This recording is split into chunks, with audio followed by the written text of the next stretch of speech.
Okay, so in this video we're talking about the sway and the slide.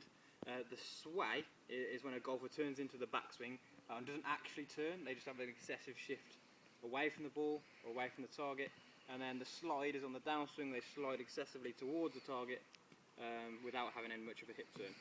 The reason for that is when you have a lack of hip mobility, so you've lost a bit of flexibility in one way or another in the hip.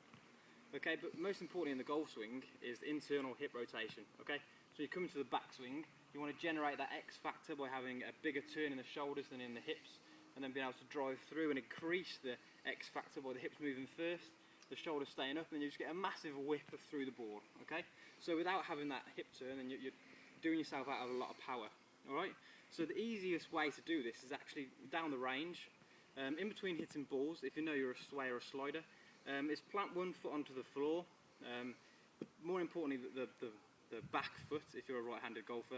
Okay, so is getting 1 foot forward, 1 foot back, so splitting your stance. Okay, and making sure your knee stays bent and facing forwards, and just turning into the backswing.